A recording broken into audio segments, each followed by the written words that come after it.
Hi, this is Zak Mir, editor of Spreadbet Magazine, with a look at some bulletin board hero stocks on Wednesday, the 19th of November.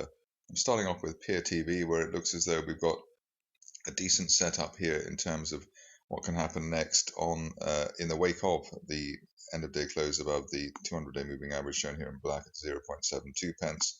The advantage that traders have at the moment is that there was a gap left towards 0.52 pence. That's now the end of day close stop losses. If we look for further gains, obviously you can see that resistance earlier in the year was 1.25 pence to 2 pence, and that's what we're looking for at the moment, while there's no end of day close back below the gap. Obviously, as the RSI is now up at 86, you would expect some consolidation around the 200-day line before any new leg begins. But at the same time, you'd also want to enforce any stop loss just below 0.5 pence as well. Next up is Stellar Resources, a favorite from earlier in the year. Obviously, the October breakdown for the shares mirrored in many other equivalent stocks, let us say. Really, the shares shouldn't have broken back below the 200-day moving average, but now that they have, it looks as though we have some support here towards the 0.3 pence level, this support line from May, and a possible positive consolidation that we're getting at the moment. There is a RSI support line here which has been multi-tested, albeit one that is falling.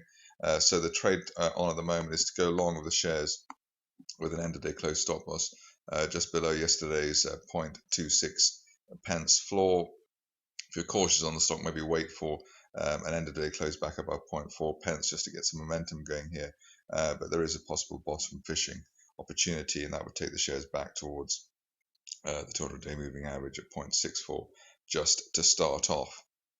Finishing up with Union Jack Oil here, a very similar chart, in fact, to Stellar Resources. This last leg below the 200-day moving average would have caught out fans of the shares. Again, we've got this sort of positive consolidation attempt that we have around the 10-day moving average at 0.22 pence. Decent end of day close, possibly back below 0.25 pence, should be enough to flag that the shares are back in recovery mode within this broadening triangle formation that I've drawn. Also double support here at the RSI 30 level as well for the shares, and a return back towards perhaps as high as late October resistance, 0.35 pence would be the target over the next or the following 2 to 4 weeks, if we can hold 0.25 over the next few sessions. That's it from me. More updates at spreadbetmagazine.com.